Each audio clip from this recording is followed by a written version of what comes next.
Halo Sobat Dinkes, kembali lagi di PDKT, Podcast Dinas Kesehatan Tangsel. Pada episode kali ini, kita akan bicara tentang mesin paling sibuk di tubuh kita yang jarang mendapatkan ucapan terima kasih. Ada yang tahu? Ya, paru-paru.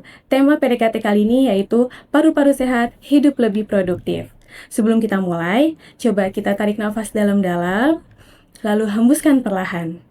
Sesuatu yang kita lakukan hampir 20.000 kali sehari ini seringkali kita anggap remeh. Hingga akhirnya satu tarikan nafas itu terasa berat. Mengapa kita baru peduli saat sesak mulai datang? Dan apa yang sebenarnya ada di dalam sana ketika polusi dan gaya hidup mulai menekan? Mari kita bahas bareng-bareng bersama saya Mutia. Dan di samping saya sudah ada Dr. Raden Mirsyam Ratri Wiratmoko, FCCP FAPSR.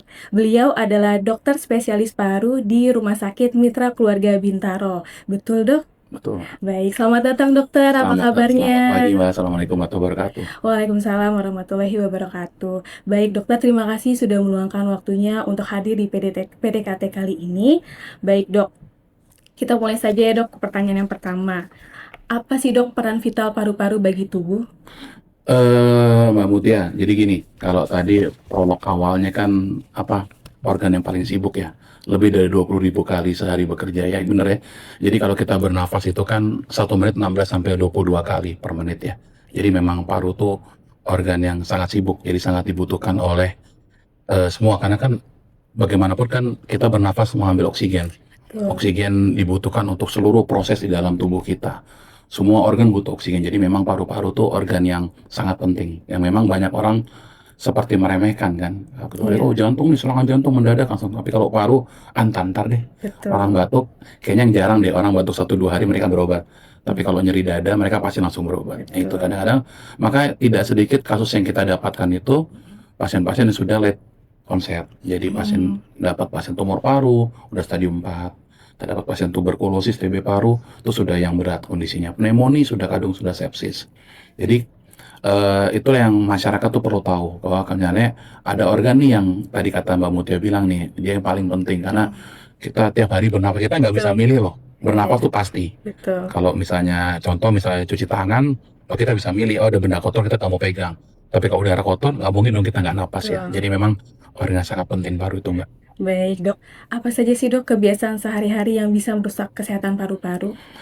Kebiasaan yang bisa merusak paru-paru ya, sebenarnya gini, tubuh itu kan diciptakan Tuhan itu kan sempurna, tapi yang merusakkan diri kita sendiri. Ya, yang paling sering kita lihat otomatis nomor 1 adalah perilaku merokok. Betul. Ya, seperti kita lihat sekarang, angka rokok bukannya makin dikit makin banyak. Bahkan rokok sudah mulai berbagai macam variasi. Rokok elektrik ya, dulu kan awalnya 2016 itu rokok elektrik itu dibuat sebenarnya untuk program berhenti merokok. Tapi ternyata di FDA sendiri ya, di Amerika tidak meng-approve dia sebagai terapi berhenti merokok. Ternyata akhirnya dipakai, dan waktu awal memang cukup baik ya menurut saya. Arti kata tidak ada nikotin, tidak ada gas karbon monoksida di situ. Tapi dengan berkembangnya zaman makin sini, ternyata ada nikotin juga di dalam rokok elektrik. Ada tar juga di situ, ada formaldehid juga di situ. Jadi nggak bisa dibilang bahwa orang bilang, oh saya udah nggak ngerokok nih, tapi saya rokok elektrik kan lebih sehat. Nggak juga. Jadi kalau kebiasaan apa ya, nomor 1 merokok ya. Karena merokok tuh ya gimana ya, kita bilang candu karena proses nikotinnya itu.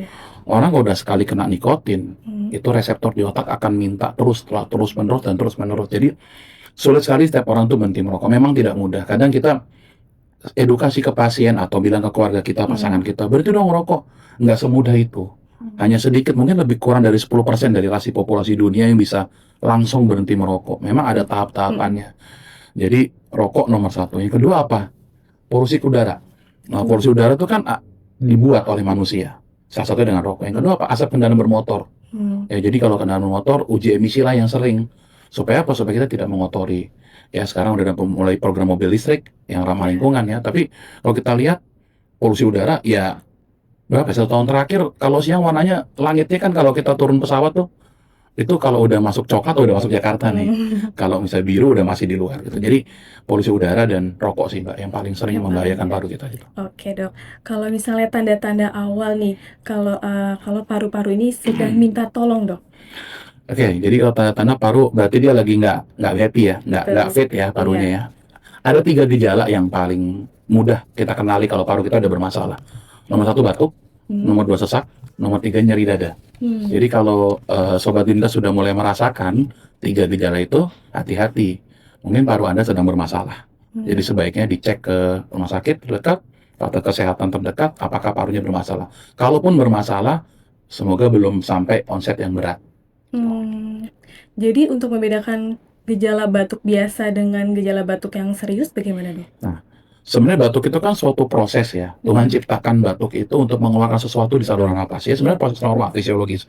Tapi kalau batuk udah berlangsung terus-menerus, dalam proses waktu yang lama, dan mulai ada something di luar batuk, ada gejala demam, nyeri dada, sesak napas, berarti kan ada sesuatu di dalam itu. Oke. Nah, hati-hati kalau batuk sudah lebih dari 3 minggu, 2 minggu, 3 Oke. minggu, itu hati-hati. Arti kata prosesnya sudah mulai kronik. Dicek nih, masalahnya di mana? Apakah di paru atau di saluran napas? Gitu. Karena paru tuh bekerja dibantu oleh saluran napas. Jadi kita cek juga masalahnya apa. Kalau sudah mulai ada tanda demam, dahak sudah mulai berubah dari putih menjadi kuning kehijauan, nah itu mulai hati-hati apakah ada proses infeksi di situ.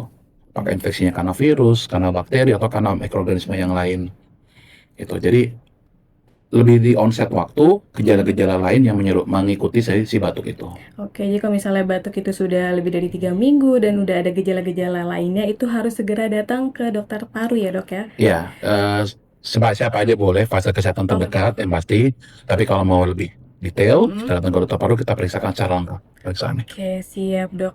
Dok, tadi kan dokter menyebutkan salah satunya ada polusi udara ya, Dok ya. Untuk kita yang tinggal di perkotaan besar nih yang polusinya tinggi, itu seberapa besar sih, Dok, dampak polusi udara bagi kesehatan paru-paru? Dampak polusi udara sangat besar untuk kesehatan paru. Kenapa? Karena kan kita hidup terus-menerus ya. Jadi pada orang-orang yang memang menghabiskan waktu lebih banyak di outdoor atau di luar, misalnya, naik kendaraan bermotor nih, motor macet, nggak pakai masker, berarti kan otomatis selama macet dia menghirup tuh gas-gas yang keluar dari knalpot mobil-mobil sekitar. Efeknya apa? Kalau efek jangka dekat ya mungkin hanya batuk-batuk, karena kan. Tapi efek jangka panjang bisa terjadi inflamasi atau peradangan saluran napas, bisa terjadinya asma, mencetuskan terjadinya asma, atau bisa terjadi malah PPOK, penyakit paru obstruktif kronik, karena selama bertahun-tahun dihisap itu barang-barang seperti itu. Atau apa? ISPA, infeksi saluran pernapasan. Jadi bisa jadi infeksi saluran pernapasannya. Oke. Saat ini kan juga banyak ya, Dok, ya anak muda yang beralih tuh yang tadi kata dokter dari rokok konvensional ke penggunaan vape atau rokok elektrik. Nah, itu kalau misalnya dari segi pandangan medis itu bagaimana, Dok, tentang hal ini untuk jangka panjangnya? Kalau rokok elektrik yang saat ini ya, vape dan lain-lainnya ya, segala bentuk vape kan ada yang kotak kecil, ada yang, ya saya nggak usah sebut merek ya, jadi banyak bentuknya. Lebih ke arah tren sebenarnya. Jadi ngelihat orang muda, saya kadang ngelihat ya, sering ngelihat beberapa kalau saya lagi makan di mana gitu, cewek-cewek masih muda berkantor, itu di lehernya tuh selain ada lanyard ID-nya ada vape tuh. Jadi dengan bangganya menglihatkan bahwa oh saya pakai vape gitu. Itu sebenarnya tren ya. Jadi kayak semacam wah kalau nggak nge-vape nggak oke gitu. Maka sebenarnya vape sama rokok menurut saya malah lebih bahaya vape. Kenapa? Karena kalau rokok kita bisa takar nih berapa batang sehari, berapa bungkus sehari vape-nya. Tapi masalah rokok konvensional. Tapi kalau vape dia ngisep terus. Apalagi kalau vape itu kan rasanya udah beda tuh. Hari ini saya mau rasa tiramisu, besok saya mau rasa mangga, saya mau rasa ini kan dia bisa ganti ya. Dan mereka merasa aman karena memang itu bukan asap, itu uap air. Jadi saya sudah waktu 2017 bikin penelitian dengan mahasiswa saya. Sebenarnya ada 3 kan yang berbahaya pada rokok itu. Walaupun ada sekitar 4.000 zat yang bahaya aditif, ada 3 yang sangat bahaya. Karbon monoksida, tar dengan nikotin. Pada saat saya penelitian dengan mahasiswa saya, memang saat itu rokok elektrik itu rendah sekali karbon monoksidanya. Karena secara teoritis dia bukan hasil pembakaran, tapi hasil pemanasan. Hasilnya adalah uap air. Sehingga kalau ditanya dari segi kesehatan bagusan mana, Dok? Kalau kita bicara mengenai karbon monoksida, jelas bagusan vape. Karena nggak ada karbon monoksidanya. Dulu dideklar rokok elektrik nggak ada nikotinnya. Sekarang ada. Jadi kalau so-so aja dengan rokok konvensional, ntar udah pasti ada. Tapi jangan lupa, rokok elektrik itu kan benda kimia yang diawetkan. Pasti ada zat pengawet di situ. Zat pengawet dipanaskan, kemudian dihisap ke dalam paru-paru saluran napas, ya pasti akan berdampak efek. Ya kalau kita dengar mungkin popcorn disease, itu salah satu akibatnya karena vape. Tapi banyak juga faktor yang lain. Jadi menurut saya apakah bagus? Enggak sih. Lebih bagus juga nggak ngerokok atau nggak nge-vape Iya, gitu ya. betul. Oke, Dok. Tadi kan dokter juga menyebutkan perokok ya, Dok, yang Hmm. merokok. Nah, apakah perokok pasif ini memiliki resiko yang hampir sama besarnya dengan perokok aktif, Dok? Nah, perlu ketahui juga bahwa ada dua macam perokok Hmm. pasif. Jadi ada second hand smoker, ada third hand smoker. Hmm. Second hand smoker itu adalah perokok pasif yang kita duduk atau berdiri di sebelah orang yang merokok. Jadi sebelah kita merokok, dia sebagai perokok aktif, kita di sebelah menghisap asap langsung, itu sebagai second hand smoker gitu ya. Nah kalau third hand smoker itu orang di rumah. Jadi misalnya bapak gitu ngerasa, oh saya ngerokoknya di kantor loh dok, saya nggak pernah ngerokok di rumah. Ya. Anak saya nggak aman dong? Oh enggak. Kenapa? Karena partikel-partikel dari bekas pembakaran rokok itu akan nempel di rambut, akan nempel di baju, akan nempel di tangan. Sampai ke rumah belum cuci tangan, nggak ganti baju, main sama anak. Iya. Akhirnya apa yang terjadi? Anaknya akan menghisap bekas-bekas rokok itu. Bahkan ada loh penelitiannya, infeksi saluran napas pada anak lebih tinggi pada orang tua yang perokok dibandingkan yang tidak perokok. Tingkat asma pada anak akan meningkat pada orang tua yang smoker dibandingkan tidak merokok. Jadi kalau tanya ada bahayanya? Ada. Tapi kalau mana lebih bahaya? Kalau menurut saya tetap lebih bahaya perokok aktif. Kenapa? Karena dia dengan sengaja menghisap semua disap dan jarak dari asap ke hidung sangat dekat. Kalau perokok pasif kan agak jauh ya. Betul. Jadi mungkin jaraknya berapa senti, berapa meter. Jadi asap itu tidak full masuk ke dalam hidung kita. Pasti udah bercampur dengan udara di atmosfer itu. Oke. Nah, untuk jenis olahraga nih, Dok. Jenis olahraga apa yang paling efektif untuk meningkatkan kapasitas paru-paru kita, Dok? Prinsipnya semua olahraga itu baik asal dilakukan secara rutin. Oke. Ya. Tapi kalau bicara tentang pernapasan, apa yang baik? Kalau menurut saya berenang bagus. Berenang. Tapi kan nggak semua orang suka berenang dan bisa berenang. Betul, iya. Tuh. Atau olahraga apa? Lari oke, bagus. Dan sekarang lagi hype nih, lari semua kan orang. Kemudian yoga atau olahraga lebih ke arah mengatur pernapasan yang baik sebenarnya itu. Oke. Nah, untuk mereka nih, Dok, yang sudah terlanjur merokok ataupun dia bekerja di lingkungan yang berdebu nih, Dok. Nah, langkah apa nih, Dok, yang paling efektif untuk meminimalisir kerusakan paru-parunya, Dok? Nomor satu, kalau kita berhadapan dengan orang-orang yang memang sudah terpajan, rokok atau gas kendaraan bermotor, kita cek dulu sampai mana derajat keparahan parunya akibat dari benda-benda itu. Bagaimana caranya? Diperiksa ke fakultas di tempat kesehatan.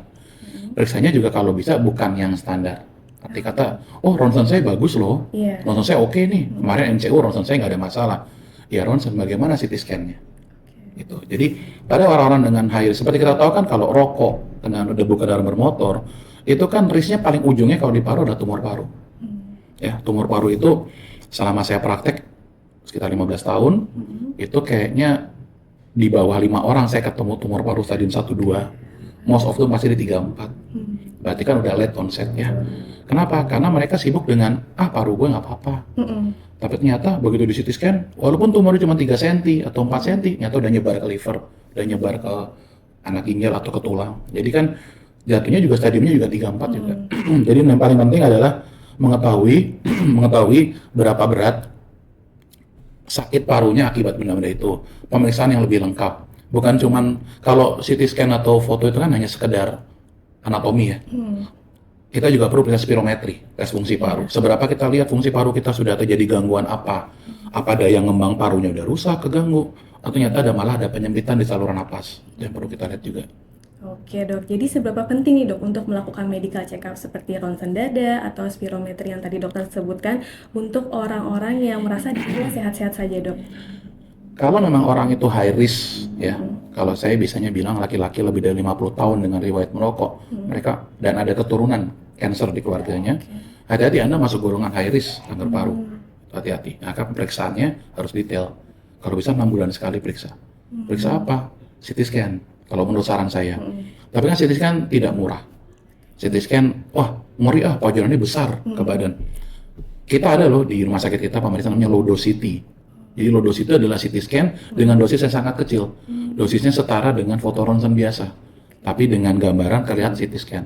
Itu jauh lebih disarankan pada pasien dengan high risk of lung cancer dibandingkan dengan foto ronsen. Oke, siap, Dok. Dok, ada mitos atau fakta di, Dok? Benarkah paru-paru bisa dibersihkan secara total hanya dengan minum susu atau air kelapa? Mitos atau fakta, Ya Dok? jelas mitos sih. Karena kalau kita lihat minum itu kan masuknya ke saluran pencernaan, bukan ke paru. Kalau minum ke paru aspirasi nanti. Ya jadi sebenarnya mau air kelapa, mau ya saya banyak lah dapat pasien bilang ke gunung, ke laut. Ya enggak juga. Kalau dalamnya udah ngerokok 6 bungkus sehari ya hitam juga gitu loh. Jadi enggak, itu mitos sih Mitos ya, sebenarnya. Dok. Tapi sebenarnya paru-paru itu bisa nggak sih, Dok, membersihkan dirinya sendiri? Kalau menurut saya, kalau kita misalnya berhenti merokok nih, misal orang yang tadinya merokok berat nih, merokok berat tiba-tiba dia berhenti. Apakah paru jadi bersih? Enggak. Tetap aja kelihatan kalau dia paru-paru perokok kelihatan. Efek yang terjadi pasti ada. Tapi resiko terjadinya kanker paru akan menurun. Resiko terjadinya PPOK juga akan menurun dengan seiring dia berhenti merokok. Oke, siap, Dok. Untuk satu kebiasaan kecil apa nih, Dok, yang bisa kita mulai hari ini untuk menjaga kesehatan paru-paru hingga nanti tua? Saya selalu bilang pada pasien saya, terapkan PHBS, pola hidup bersih sehat. Ya, kalau di bidang paru nomor 1 berhenti merokok. Itu nomor 1. Yang kedua, kalau sakit pakai masker. Jangan kita nyebarkan sakit ke orang lain. Tuh, jadi hidup sehat tuh sangat olahraga teratur, makan bergizi. Yang paling penting istirahat cukup sih. Orang zaman sekarang anak muda kayaknya kurang tidur semuanya. Baik, begadang ya, Dok ya. Oke, terakhir nih, Dok, pesan yang mau disampaikan kepada Sobat Dinkes yang sedang melihat PDKT kali ini, yang mungkin saat ini sedang berjuang untuk berhenti merokok atau memang sedang mengalami gangguan pernafasan.